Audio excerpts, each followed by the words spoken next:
After many years of marriage without conceiving, her husband proposed the idea of adopting a child. On the day he brought home their 1-year-old adopted son, her close friend happened to visit. Just as I held the child in my arms, I suddenly noticed the comments. "Oh dear, how amusing. They say he is an adopted son, but in reality, he is the illegitimate child of her husband and her best friend. How unfortunate for the protagonist. Her friend claims to be on an assignment, but in truth, she secretly bore a child with the protagonist's husband.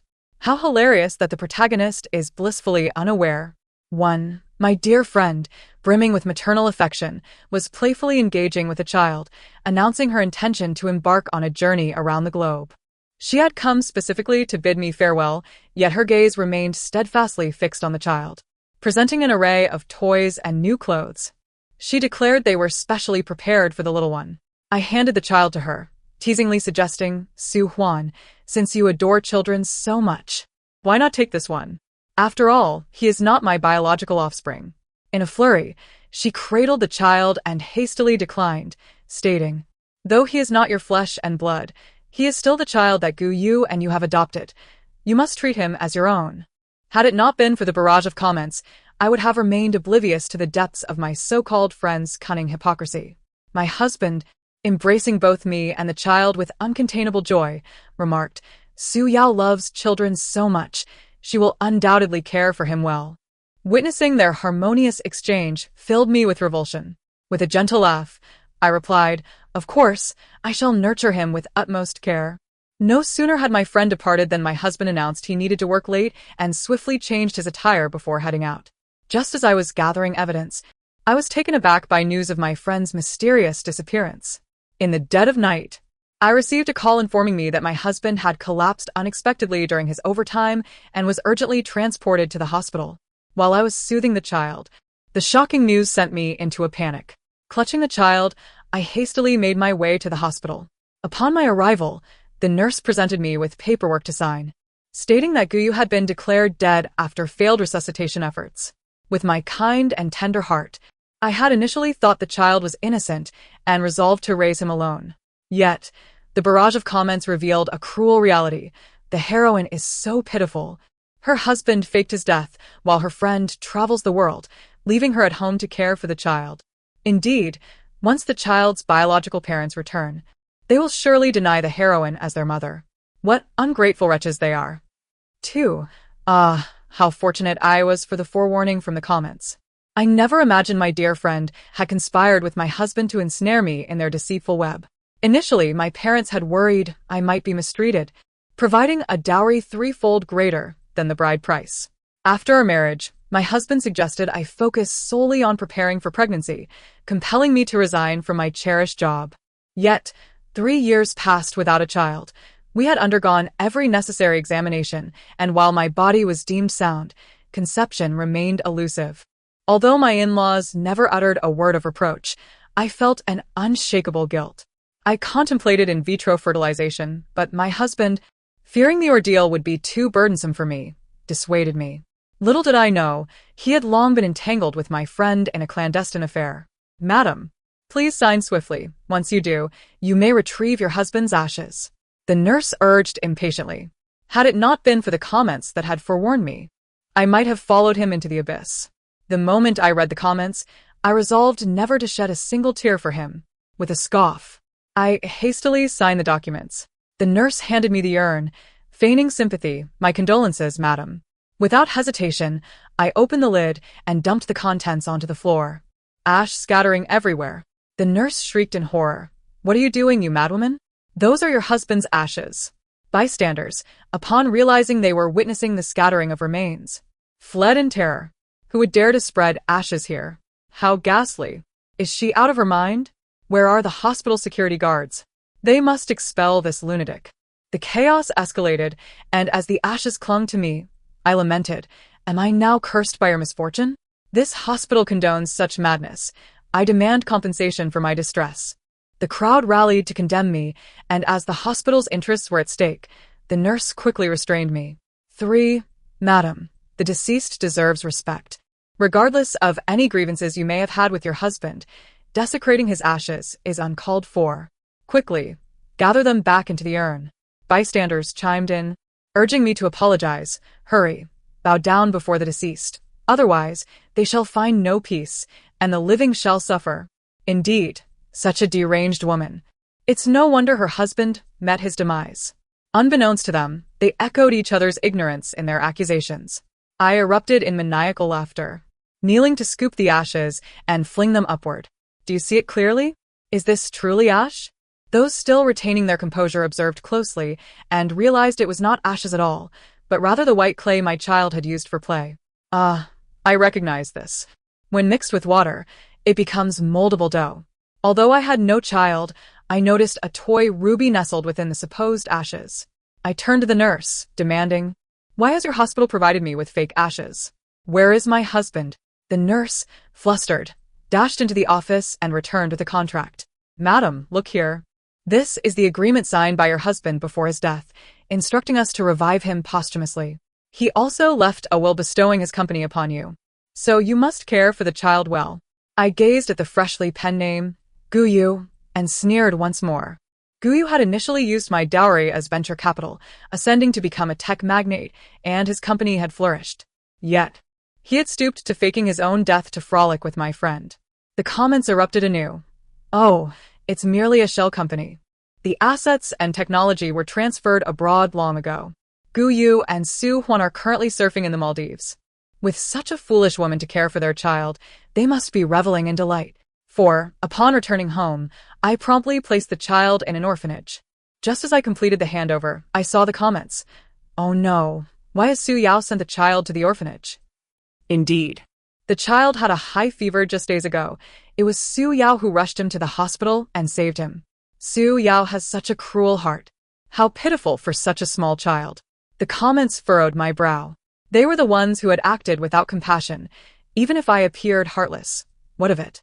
He was not my child, and as the comment suggested, should I raise him, he would surely turn against me. My in-laws had once been quite fond of me as their daughter-in-law, but with Guyu's demise, they supported my decision to ensure I did not delay my chance to remarry. This gesture touched me deeply. After marrying into the Gu family, my in-laws treated me as their own daughter, delighting in preparing sumptuous meals for me. During festivals, they showered me with gifts. They once believed it was they who had elevated themselves by marrying me, thinking I had married down. When I wed, my parents had harbored doubts about Guyu, having already sought a more suitable match for me. My rebellious insistence on the marriage had caused them considerable embarrassment. Looking back, I felt an overwhelming sense of remorse toward my parents. I dialed their number and couldn't help but weep. My mother comforted me, reassuring me that it was all right. He Yenji had inquired about my happiness before departing, implying he was likely waiting for me. "Mother, you jest. With He Yenji's status, countless women would vie for his affection. Why would he wait for a widow like me? No, truly, do come back for a visit. Let's arrange a meeting." After hanging up, I noticed the comments again. He Yenji is utterly infatuated with Su Yao. Indeed, the story concludes with Guyu and Su Huan returning to reclaim their child, leaving Su Yao devastated, leading her to take her own life. Then, in vengeance, He Yenji kills Guyu and Su Huan, ultimately being imprisoned and sentenced to death. Reading those comments left me in shock. Could it be that He Yenji truly loved me so deeply? Such a notion was utterly unfathomable. As I was speaking, a message arrived, sent by He Yenji. "Su Yao, you have lost your husband. Would you still consider marrying me?" I cautiously replied, "What if I said I would?" "Then I shall marry you," came the instantaneous response. 5. He Yenji's message sent my heart racing.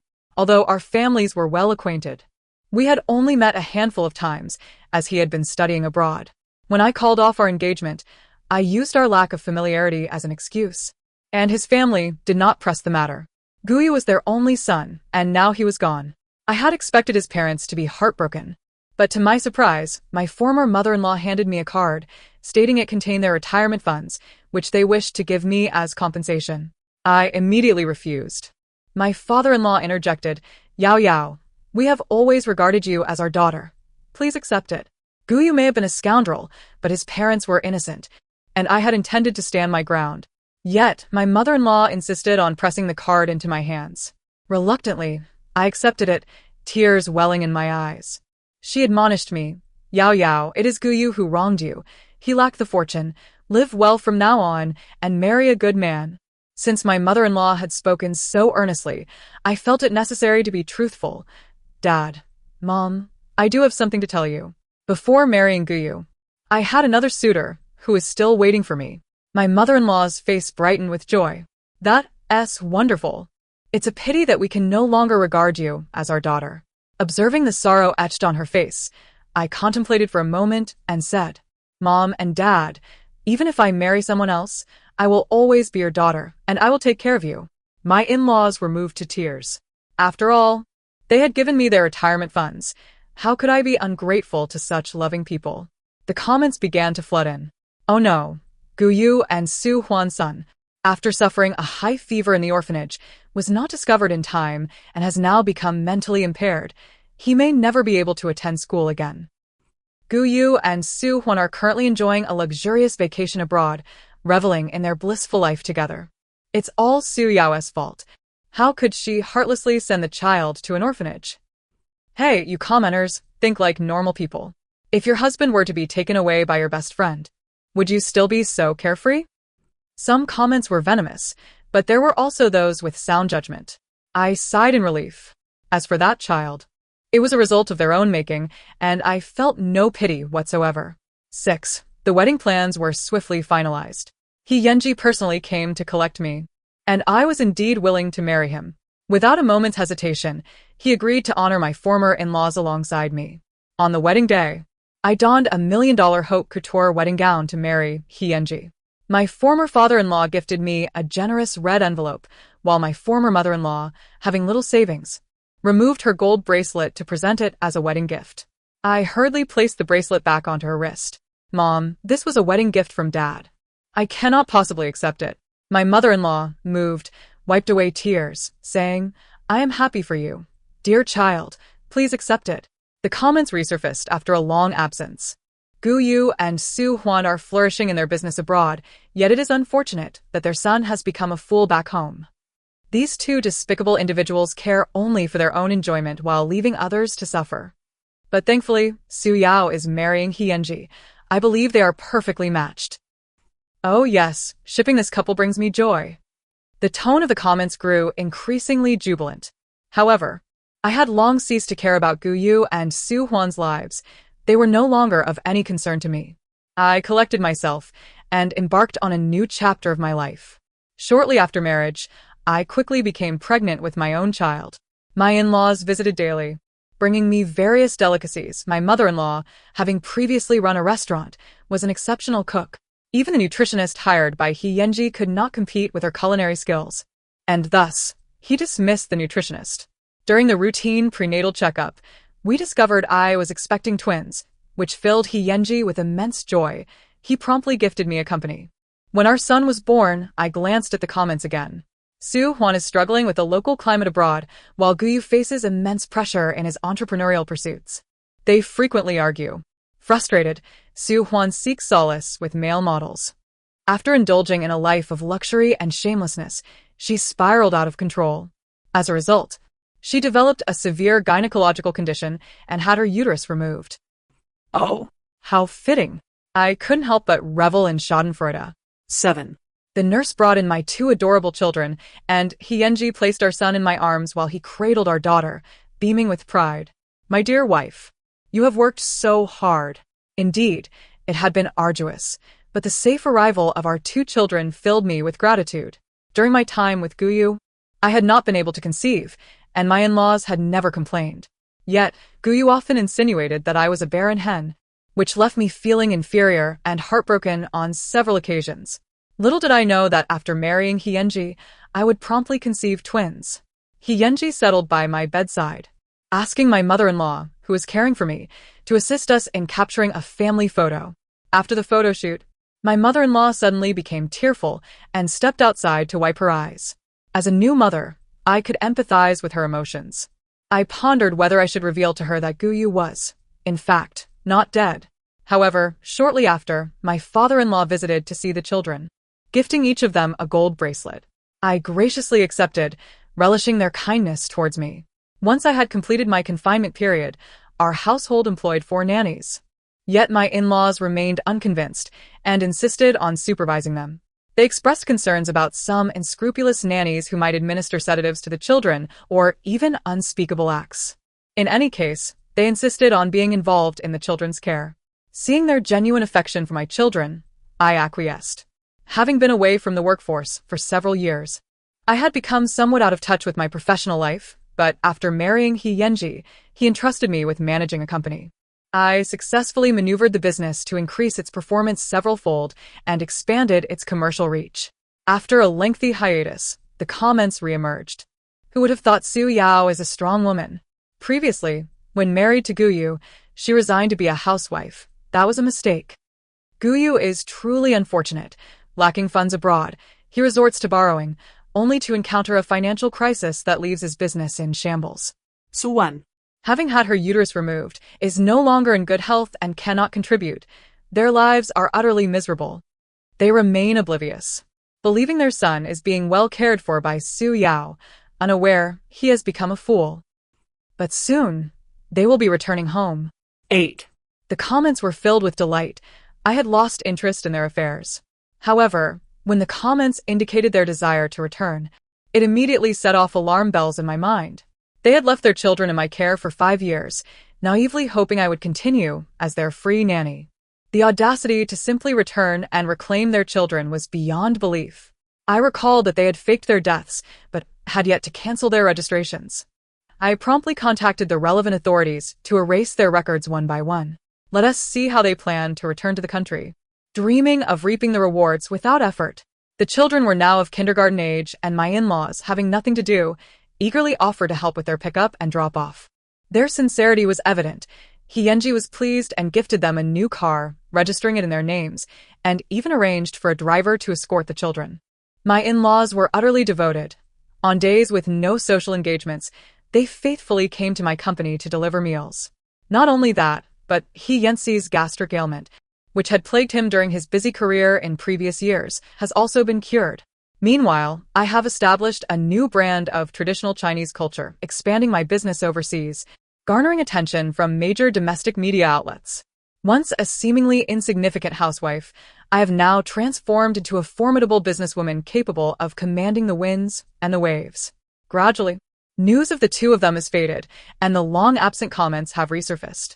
Oh dear, Guyu and Su Huan have been stripped of their household registration and, without passports, cannot return to the country. Moreover, after their company went bankrupt, their formerly grand villa was seized to settle debts, leaving them to rent the most inexpensive accommodations. Yet they continue to believe their son is thriving in the country, desperately seeking ways to return to see him. I can't help but chuckle inwardly. Their foolishness is truly astounding. All 3 of us graduated from prestigious universities, brimming with potential. In the past, Guyu, as a tech prodigy, created a new AI-era myth, widely reported by domestic media. Su Huan, with an elder sister and a younger brother, was not favored by her parents, yet she fought her way to success. Jealous of my advantageous family background and the quality of my husband, unable to seize my heritage, they resorted to desperate attempts to take my man instead. Alas, they abandoned their comfortable lives in the country, only to endure hardship abroad. I cannot suppress my delight in their misfortune. The 2 children have enrolled in a trilingual kindergarten, and my career is flourishing. Thankfully, my former in-laws diligently assist in caring for the children, who are thriving in health. Their height and weight surpass the average for their age, and I worry that they might experience precocious maturity due to excessive nutrition. I seize a moment to take them to the hospital's nutrition department for an evaluation, and the results indicate that they are exceptionally healthy. The 2 children lean against me, their faces beaming with pride. Once again, the long-lost comments re-emerge. Su Yao's son and daughter are truly impressive. What a pity for Guyu and Su Huan's son, who has remained stunted in development since suffering a high fever in childhood without timely treatment, his intelligence forever trapped at that of a 1-year-old. Now of school age, he can recognize not a single character and stutters when he speaks, rendering him entirely unfit for school. Moreover, he has yet to be potty trained. Without someone to care for him, he will relieve himself indiscriminately. How disgusting. And Guyu and Su Huan, unable to return home, have attempted to sneak back several times, only to be caught, nearly facing execution on the spot. They fled to Thailand, where Guyu was forced to witness Su Huan being assaulted repeatedly. How tragic it must have been. I quietly absorbed the comments, feeling a mix of sympathy and satisfaction. These two must pay the price for their past actions, reaping the bitter fruits of their choices. Suddenly, I experience a wave of nausea. He Yancy takes me to the hospital for an examination, and the doctor informs me that I am pregnant once more. This time, I am expecting quadruplets. The shock nearly overwhelms me. Having struggled through a twin pregnancy was already a trial. However, the doctor reassures me that with the advancements in medical care and my excellent physical condition, carrying quadruplets poses no issue. He Yancy expresses concern but acknowledges that terminating the pregnancy could inflict significant harm on my body. He fully respects my decision. Yao Yao. If you wish to bring them to term, I will arrange for a medical team to care for you throughout, with you by my side. What reason do I have not to be brave? Once more, I undergo a cesarean section, delivering 2 boys and 2 girls, an impeccable outcome. I never anticipated that I would successfully navigate this ordeal. He Yancy holds me, weeping for the pain I endured over 10 months. My current in-laws reward me with a staggering 32 billion for my efforts, while my parents, elated, present me with 10 billion worth of jewelry. My former in-laws are also happy for me, though I had not borne a child during my years in their family. Now I have brought forth 6. Particularly, my mother-in-law adores children. It is evident that she cherishes them deeply. Yet, they are not her biological grandchildren, and she cannot fully conceal her disappointment. He Yancy then asks his mother to help us take a family photo. The nurse takes the 4 little ones for a bath, while He Yancy escorts the older 2 to school. In the hospital room, I am left momentarily alone with my mother-in-law, and after a moment of contemplation, I finally speak. Mother, actually Guyu is still alive. He did not die. My mother-in-law's face brightens with joy. Where is he? Wasn't he cremated? He should be abroad with my dear friend Su Huan, and they have a child together, your biological grandson. Upon hearing this, my mother-in-law is overcome with emotion, tears streaming down her face. The child Guyu had brought to me to raise was, in fact, his and Su Huan's offspring. They had both faked their deaths to escape abroad, hoping I would assist in raising the child. However, upon discovering the betrayal by both my beloved and my closest friend, I could not bear the burden and sent the child to an orphanage. Mother, will you blame me? Reflecting on the past betrayal brings a pang to my heart. I had treated them with genuine sincerity, only to be so cruelly deceived. My resentment toward them lies buried within, and I cannot describe the joy I feel when I see comments revealing their dismal plight. My mother-in-law is a sensible woman, and upon hearing my calm recounting, her anger surpasses mine. Yao Yao, after all these years, I had long considered him dead. Even if he were alive, he abandoned his wife and children, disregarding our pain as we raised him to adulthood, engaging in this charade of faking his death. I no longer recognize him as my son. At her words, a smile of understanding crosses my face. However, my father-in-law, who had long suffered from illness, upon learning that Guyu had faked his death abroad, was so enraged that he passed away. Guyu, the only son and once a top scholar, had been a source of pride for my father-in-law, who had only recently come to terms with his untimely demise. Little did he know it was all a ruse. After dealing with my father-in-law's affairs, my mother-in-law had nowhere to go and moved in with me. She has continued to care for me with unwavering dedication, even more so than my own parents or current in-laws. Sometimes, when I experience minor frustrations, she is the first to notice. Time flies by. Over the years, the comments have continuously revealed the dire circumstances of Guyu and Su Huan abroad. I paid them no mind. Suddenly, a comment catches my attention. Guyu and Su Huan have finally returned to the country after enduring countless hardships. I can't wait to see their reunion with their child. Over the years, the comments that once mocked me have now aligned with my side. Each time they report on their misfortunes, they marvel at my splendid life, and at times, even flatter me, proclaiming me the true winner of life, with a handsome husband, numerous children, and a successful career. But what does their return matter? Our relationship has long since been severed. My mother-in-law comes rushing to find me, gritting her teeth. Yao Yao, Guyu claims he is back. I must return home for a moment. Mother, if you're going back, why take a broom with you? I intend to teach that unfilial son a lesson. Just then, He Yancy returns, having heard the commotion, and retrieves my golf club from the storage room for her. Auntie, if you wish to strike him, use this. My former mother-in-law chuckles. I was just thinking of using it, but I feared breaking something. I cannot afford to compensate. He Yancy embraces me. Auntie, please take it. I'll drive you over. How could I miss such a spectacle? He Yancy drives us to their location. As we step out of the car, we see them standing there in tattered clothes. Guyu, in particular, appears gaunt, his hair graying, with more white strands than my former mother-in-law. Su Huan's hair is coarse, her skin sallow, and her eye bags prominent, clearly a result of neglecting her appearance. Mother, why aren't you at home? Where's Su Yao? Where's my son? Without another word, my former mother-in-law swings the golf club at him. Guyu struggles desperately, shouting in panic. Mother, why do you keep hitting me? I have only just returned with great difficulty. Where is Su Yao? Call her to see me. He and Ci held me as we approached, and Guyu, adorned with the aura of a successful and powerful woman, appeared dazzlingly radiant. I scoffed. Guyu, aren't you supposed to be dead? He wore a wretched smile.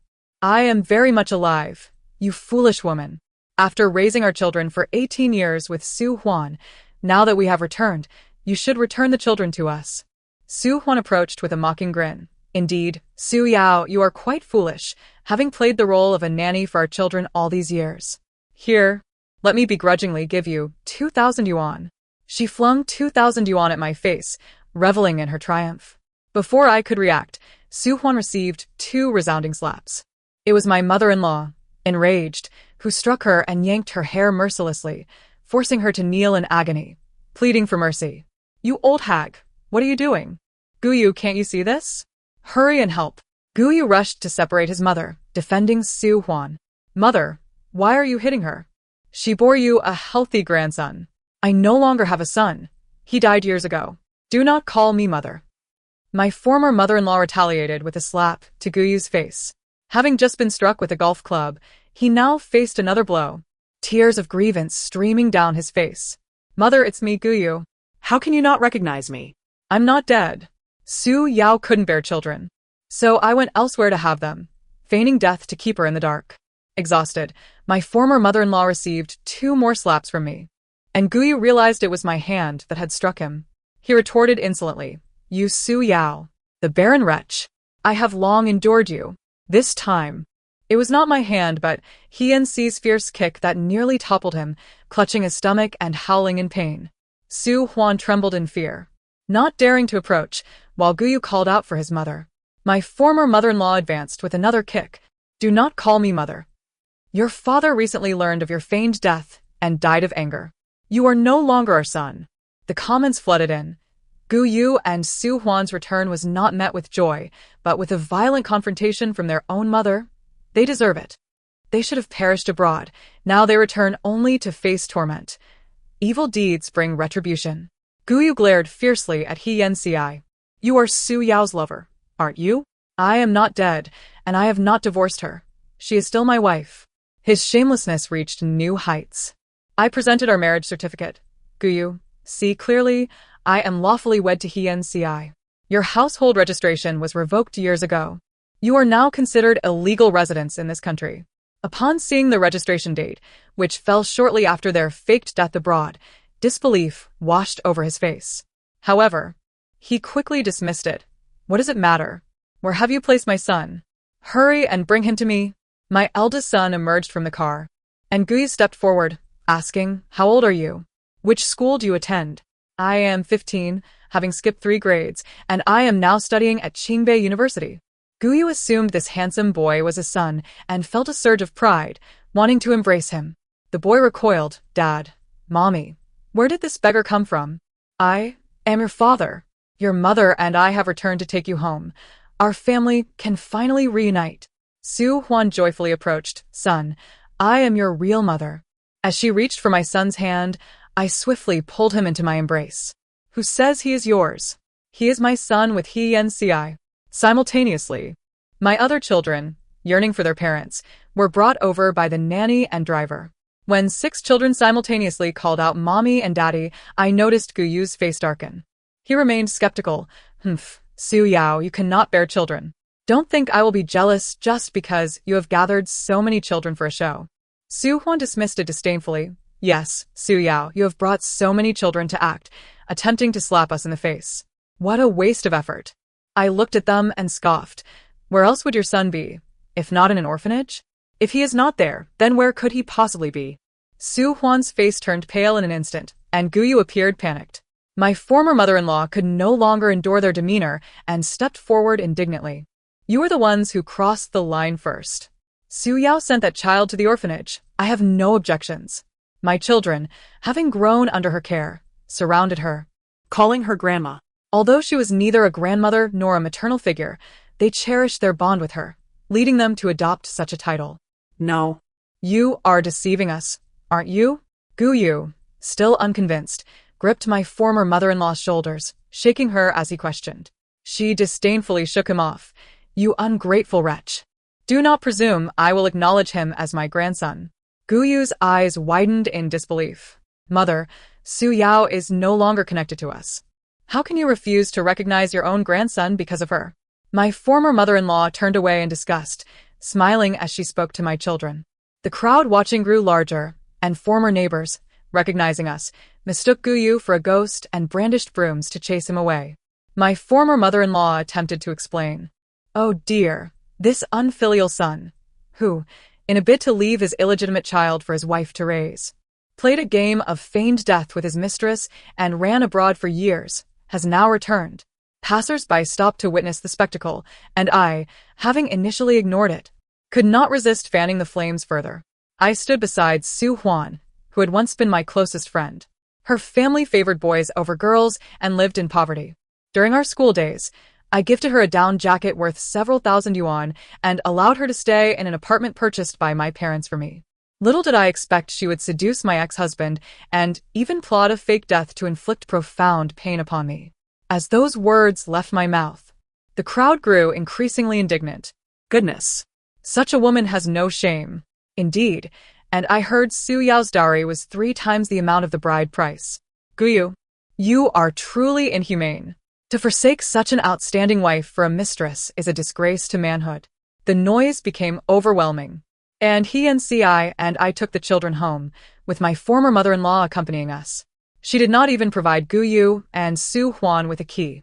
Upon returning home, my mother-in-law assured me she would not disclose our address. However, he and I remained uneasy, installing surveillance around the house and doubling the number of bodyguards to protect the children. Yet, shortly after, as we participated in a live interview for a financial news outlet, we encountered an obstruction on our way home. To our dismay, it was the unrelenting Guyu and Su Huan. Without a household registration or identification, they could not work or travel normally. In just under a week, they appeared even more haggard.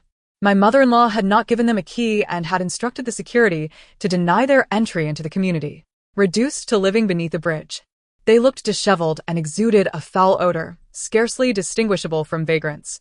What do you two want from me? My time is exceedingly precious. I am not only busy with work but also need to attend to 6 children. Su Huan glared at me menacingly. Su Yao, you venomous woman. Where is my son? Have you killed him? I laughed coldly. Why should I divulge any information to you when you cannot even find your son? Perhaps if you kneel and beg me, I might show you mercy and share a tidbit. You. Su Huan was left speechless, her face ashen. Once the refined and gentlemanly Guyu, he roared at me without any semblance of composure. Su Yao, are you envious that I have fallen in love with your dear friend, hence you have concealed my son? Tell me, and I shall forgive you. I slowly replied, Guyu, if you wish to uncover the whereabouts of your son, you must kneel before Su Huan and bow 3 times. Then I shall divulge the information. In their desperation, they knelt down, sincerely confessing and apologizing. Their demeanor was relatively earnest. The Qingshan Greenwater Orphanage. You may visit it yourselves. Elated, the 2 of them hailed a cab, while I followed suit in my own vehicle.